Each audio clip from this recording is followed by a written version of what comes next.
2017 was a year filled with lots of joy, a lot of great stuff, but it was also a year full of really bad stuff. I think it's very interesting looking back at the years and judging each one. We all agree that 2016 was just overall a terrible year. The celebrity deaths, the horrible memes, the US election, the terrorist attacks, etc. It was a breath of fresh air just to hear some good news for once in 2016. 2017 was a little different. No one will agree that 2017 was as bad as 2016. There were some bad things for sure, like every year, but there was so much great and awesome things that happened as well that it becomes a bit of a 50-50 between the two. Same thing can be said with the video games that came out in 2017. If you guys didn't know, Need for Speed Payback, Now, I've spent a lot of my life playing video games. It's a big part of my childhood that helped me build into the person I am today and will likely continue to do so for a while.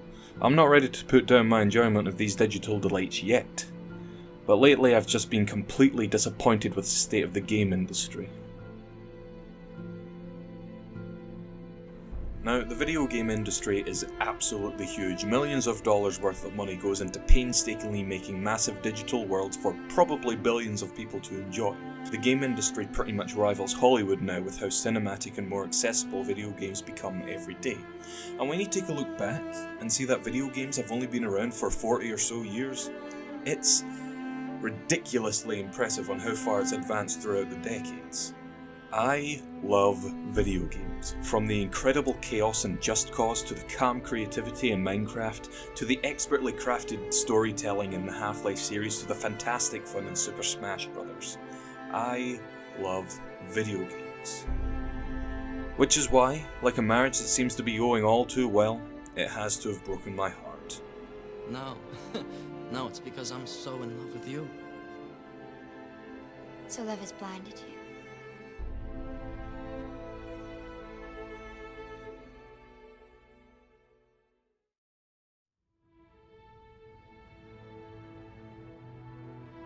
Twenty 2017 was a huge year for gaming. Tons of well-anticipated games were coming out that year, but one game in particular I was looking forward to, alongside Sonic Mania and Wolfenstein, was the sequel to Middle-earth: Shadow of Mordor. And yes, I know you know where this is going, so I'll be brief. Shadow of Mordor was a big surprise hit. It's your standard big-budget open-world action-adventure video game, but the game got numerous critical acclaim for something it calls the Nemesis system. There are plenty of reviews out there for the game by now, so do check them out if you're interested. This isn't really a review of the game, I'm just trying to give you perspective. As you can imagine, I enjoyed this game a lot, and as you can also imagine, so did a lot of other people, because the game was a big success. It only made logical sense to make a sequel. And they did. Middle-earth: Shadow of War was announced. Worst title for a video game I ever heard, but whatever, I was excited regardless. And then they showed off the gameplay trailer.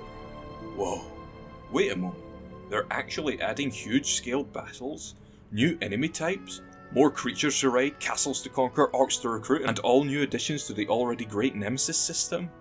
Oh my goodness, this game looks incredible. I might actually be pre-ordering a game for once. I never pre-order video game. Oh. Pre-order bonuses. Multiple editions? Okay, I think I'll skip this one. Buy it when it comes out.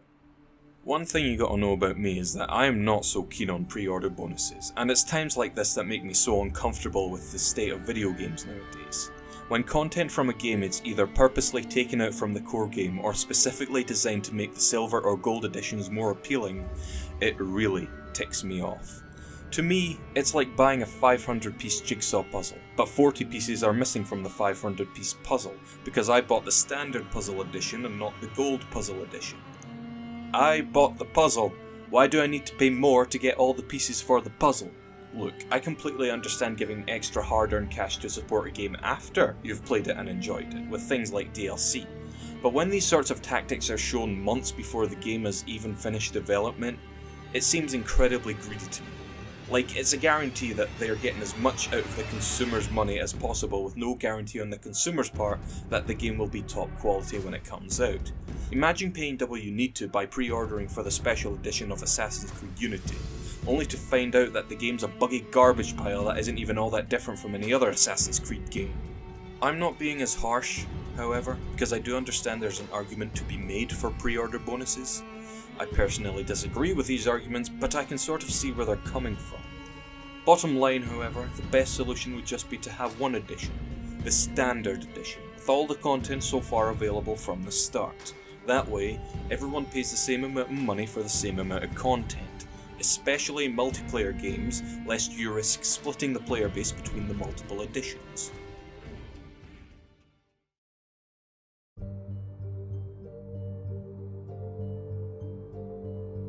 Yeah, this news put a very bad taste in my mouth. I know even back when Shadow of War was announced that it's standard for big games to have multiple editions, but this was the first game I was looking forward to find out it had them.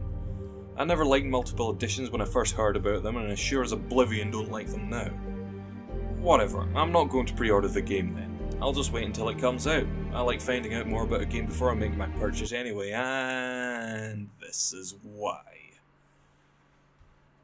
Loot boxes, microtransactions, gambling. Simply buying a game just isn't enough anymore. Simply making a fun video game just isn't standard anymore. Companies asking their developers to create something original, to share their idea with the world, for their time to make a fantastic make-believe world to visit and explore isn't good enough. In order to get all the content, in order to have the best time, in order to have the full experience, you have to cough up those green paper notes. Seeing these loot boxes come to Shadow of War was the nail in the coffin for me. I'm not going to buy Shadow of War. I refuse to take part in its guaranteed success and support the idea of having loot boxes in single-player only games.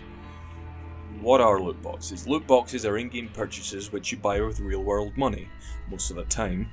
You don't know what's inside these boxes until you open them. When you open them, there's a chance you could get a good item. A chance. Sometimes you might find that what you've opened up was useless or subpar to the items you already have. Fuck! In the case of Shadow of War, it's orcs with varying levels to build up your army. True, you can get the same orcs by playing the game, which is why people make the pointless argument that it's optional, that it doesn't affect the core game. Except it does. When you put loot boxes in a game to give you a boost to get to the end quicker, you're telling me that your game is not worth playing through and it's better just to buy my way through most of it. If that doesn't affect the game, I have no clue what does. Loot boxes are part of the game. Whether it's optional or not, it should be looked at with a critical eye. I won't harp over it for much longer. The point is, I was devastated when I heard this news. The sad truth is that the game industry has been experimenting with this microtransaction system for a long time now. The free-to-play genre made it popular and it has been adopted by big AAA games. Just look at some of the big games that came out in 2017. Injustice 2 has a gear system which customizes your character and affects the stats of your fighter. Now when Injustice 2 came out, there wasn't any loot boxes that were connected with the gear system. It's here now though. I know there's the argument that every piece of gear can be acquired without paying for anything extra, but let's be honest. If you want to get anywhere with getting the good stuff, you have to pay for the in-game currency with real-world money in order to get the very specific items you want. Or, you could just play for hours and hours until you get that very specific glove you want. Doesn't help that there were multiple editions for this game as well.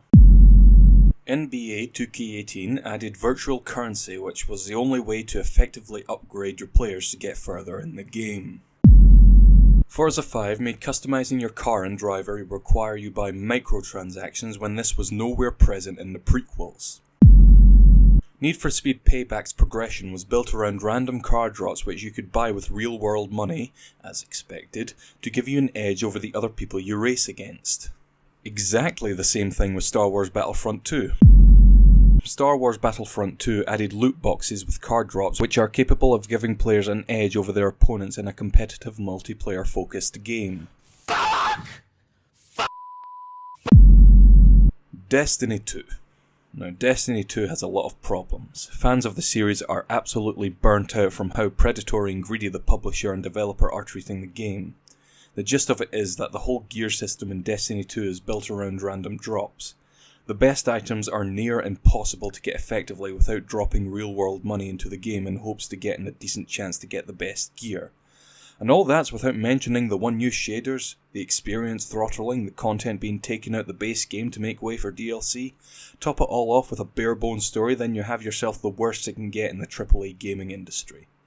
And yes, I do believe Destiny 2 is worse than Battlefront 2 in terms of how they monetize their game. Battlefront 2 had one big problem, whereas Destiny 2 has a lot of little problems, which add up to it being worse than Battlefront 2, in my opinion. Then of course we have Middle-earth Shadow of War, which, yeah. All these games are games you pay for up front, and instead of giving you extra content through skill or gameplay or anything like that, it's required you give them more and more money in order to access everything the game has to offer. And this is just some of the games you pay up front to add microtransactions. There are tons of more examples of this. I love games, but I hate microtransactions in games that aren't free to begin with. I really recommend looking up the game journalist / YouTuber Jim Sterling. He's been going over this exact issue for a while now and goes much more in depth about it all. He goes into the implications and problems with microtransactions that are more than just spending money. He knows what he's talking about, trust me. Through the months, it pained me to hear about all these well-anticipated games be stripped much of their dignity because of this new petty greedy practice. This is a direction games are heading in now, and I hate it. I'm not excited for any new games anymore because I feel like games are losing value with every release. It feels like I'm a kid in high school and I hang out with the older kids because, you know, they're the cool people to hang with. They pressure me to cause some trouble and I just go with it because they're the cool kids. But as I hang with them more and more, everything they do just gets more and more messed up. Then one day, they do something that just goes too far. That's when I stand up to them and I say no to their face before turning around and walking away from them. I wouldn't want to support these people the same way I won't support these big companies taking advantage of their audience's time, patience, and money. Games never used to be like this. So I went back in time and decided to play a game I like. I played Sonic Adventure for the PC. Despite what you think of Sonic and his games, I kind of like them. I know some people despise this character, but I just can't hate on the guy. Sonic 3 and Knuckles was one of the earliest games I ever remember playing, and since then I've been a fan of the franchise. I'd be lying if I said I'm not. Anyway, I like Sonic Adventure. I think it's a good, enjoyable, fun game. It was the second Sonic game I played when I was really young, so obviously I'm biased. But so what? Everyone's biased over something. There's not much to go over here, just running around, jumping about, destroying robots, saving the world. It's good, if not a little glitchy at times. Okay, very glitchy at times. Alright, it hasn't aged well at all, I have to admit. However, despite all the flaws this game has, I still believe it's a more satisfying and rewarding experience than any of these big budget games that came out this year. Simply because when I buy the game, I get the full thing. There's no additions to worry about, there's no DLC to worry about, and there sure as hell isn't any microtransactions to worry about. I don't even know if microtransactions existed back in 2004. And no, I don't count ports as additions, though I don't know anyone who does. I know it's very strange comparing this game to Shadow of War, but as long as there are microtransactions in Shadow of War, I will always prefer Sonic Adventure. Every time I play a game with microtransactions, I feel a certain pressure, a lure. Even when it doesn't affect the game, it's always there, in the background, waiting. That's why when I play Sonic Adventure, I feel happy and unpressured. So let's ruin it. As I was playing, it got me thinking. What would Sonic Adventure be like if it was developed in 2017? Boy, have I got a lot of material for this. Where do we even begin? Oh boy, oh boy, oh boy, oh boy, I'm excited for this. Let's start with what most games like to start with. Announce pre-order bonuses 3 months before the actual game comes out. We'll have the standard edition, $60, where you'll get the base game with some content not available. You won't be able to access mini-games and the mission mode will be content added later down the road. In-game, when you explore the hub world, there's a chance that you can run into a power-up which can help you throughout the game. Obviously, only the power-ups required to complete the game will be available. Power-ups that, well, power up your power-ups, such as the Ancient Ring, the Jet Anklets, Big's fishing upgrades, etc., won't be available in the Standard Edition. Add another $20 and you'll be able to afford the... what should we call it? The Speed Edition. With this edition, mini-games will be unlocked as well as half the classic Sonic games. It will also give you access to mission mode, except that won't be available in the game until months later. You'll also get a bonus of 500 rings when you start the game for the first time, and trust me, rings are important. You'll see why in a moment. And you'll also unlock Tails as soon as you boot up the game. None of the other characters though. Add $40 to the base price for the Supersonic Speed Edition, and you'll have early unlock to all the characters, except E101 Gamma because, well, you'll see. Many games are unlocked, all classic Sonic games will be available to play when you unlock them with emblems. All power-ups are available to be found. You will have 4,000 rings when you boot up the game. You will have an exclusive shiny blue Chow Egg available for you in the Chow Garden, and, are you ready for this? Access to the thrill ride that is the best level in the game, Speed Highway. If you want to experience the best time this game has to offer, the Supersonic Speed Edition is the only way you can get to it. If you buy the Standard Edition or even the Speed Edition of the game, Speed Highway will not be available to play in Sonic or Tails' story. And guess what? Season Pass, that'll be $50 please, sold separately. We'll go into smaller details now. The Ancient Light mentioned before is a power-up Sonic can obtain if you look hard enough. What it does is simply lower the amount of seconds to charge up the Lightspeed Dash, which, when activated near rings, will follow the trail of rings very fastly. Basically, eliminating the power-up from the Standard Edition will make people have to deal with this every time you want to use it. All the more reason to buy the Supersonic Speed Edition if you don't want to waste time. And unless you buy that edition of Sonic Adventure, you want to have access to Speed Highway, like I mentioned before.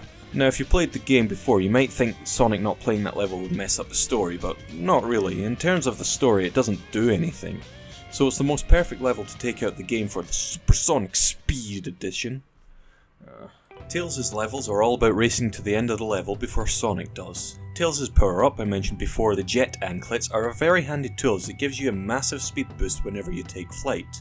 Without it, the levels where you're racing against Sonic can be a bit more of a pain, especially when you go for all the emblems, where you'll eventually have to race against a much faster Sonic. The only power-up Tails gets is the Rhythm Badge, which isn't all that useful, but super fun to mess around with. But that's it really. Won't be getting that without the Supersonic Speed Edition. God forbid you have something fun in a video game. Tails is also the only other character that plays Speed Highway, where you race against Eggman. Wow, that sounds like a lot of fun, doesn't it? Knuckles is all about finding pieces of the Master Emerald with the help of his radar, monitors with hints and glowing orb.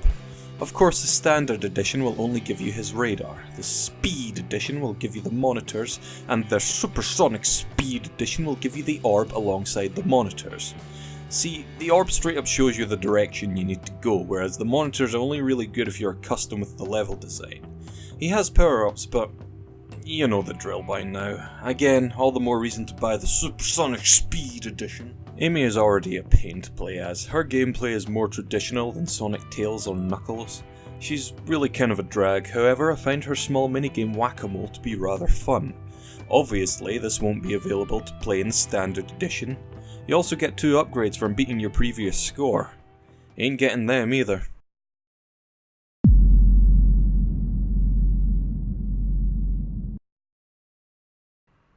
Now I know what you're thinking. How can Big in this game be any worse than he already is? Well, good luck getting all the emblems without his fishing rod upgrades. It's quite literally impossible to 100% this game without those upgrades. Better cough up the dough if you want to do that. Gamma! Gamma's pretty fun. It's actually quite a good take in the whole shooty type gameplay. It isn't perfect, but it's executed quite solidly for a game that's old. Much better than the sequel's mech stages. The difference for me is that there's much more elegance and floatiness with Gamma. He doesn't fall like a tank is what I'm saying. So he's good. That's why he's day 1 DLC. $10 seems reasonable. Okay, just look at this image. This is absolutely absurd, isn't it? It's unfortunately not all that surprising. I'm even being generous if you ask me. Okay, now's the moment you've all been waiting for. Who remembers the Chow Garden? I remember the Chow Garden. It's pretty fun. The Chow Garden is a side activity you can do in the game. The premise of the Chow Garden is to raise an adorable ball of puff called a chow by feeding it fruit and making it absorb the very life essence out of innocent animals to grow their stats. When their stats grow, they can participate in chow races and have a better chance at winning. This is required to 100% the game. So completing the Chow Garden will already take a very long time. You'll need to take several hours out of your day to grind for animals and rings in hopes that your chow will get strong enough stats to stand a chance in a race. This is definitely something for the end game of Sonic Adventure, after you've pretty much completed everything else. It's another love it or hate it scenario. Personally, I don't mind it at all. I think it's implemented fine. It gives purpose to play the levels you already completed. It's there for the people who are committed and don't mind playing through the game over and over. It's addicting. Trust me, I know addicting. So let's completely ruin the whole point of the Chow Garden by making players have the choice to play and gamble their way through the whole thing in hopes to just complete the game quicker. In the Chow Garden, there's a shop appropriately named the Black Market. In the Black Market, you can buy any items it has on display for a certain period of time. There's a couple of rare items that'll appear, but it's very rare and very expensive. So let's say you want a shiny green chow. You'll need to buy a shiny green chow egg, but it's hardly ever shown in the shop. And it's very expensive. You might not even have enough rings to buy it. Don't worry, however, the Black Market's got you covered. Of course, the obvious thing to add first would be a get rings bit, where, with real-world money, you can buy a bunch of digital currency very quickly without having to grind for them all. My god, there's only so much digital manipulation I can give before my brain starts bleeding out my ears. How do these executives sleep at night? Alright, last thing because I'm getting exhausted here. The Black Market will have classic loot boxes. 3 types. One filled with a bunch of random animals, maybe with better stats. The other one will be filled with eggs. 2 common, 1 rare egg, and another one maybe... I don't know. And they'll all cost money. There we go. The ultimate state of Sonic Adventure in 2017. And look, there's so much more I could take out the game which I haven't mentioned yet. This is it. This is something we've all come to expect with big budget video games. And you know what the funniest thing of all is? Everything I've done to this game is just extra content the game has from the start. None of it affects the overall story, except for the final story which... hell, I don't know, DLC, why not? People would argue that all this extra content isn't required to enjoy the core game. Well, they're wrong. They just are. All this was available from the start. I'm not sure how much more I could go on with this. Just look at this image. Is this something you would want to buy? Ask yourself that every time you see stuff like this.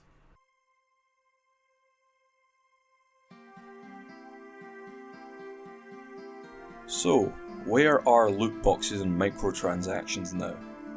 Well, there's been a lot that's happened since I started writing this video and since it came out.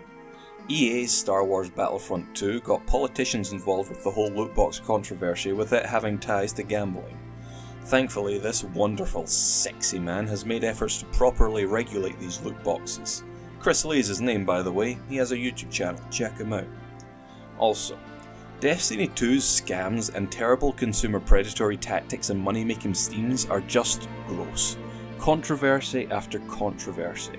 I'm glad their player base is dropping like flies. They deserve it, the greedy pigs. And guess what? As of this day, I have not bought and played Middle-earth: Shadow of War. I have not bought any of these games during 2017.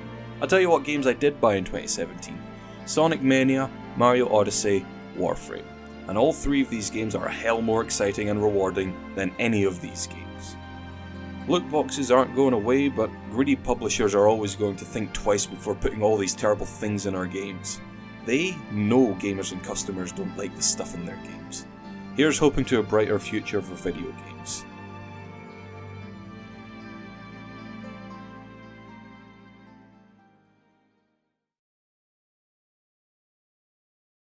Oh my, I think I sense a wacky character coming along to interact with me. Oh, nah. This video's gone on way too long. I'm done. Until next time, goodbye, take care, eat your vegetables, go to bed, work tomorrow, And don't buy loot boxes.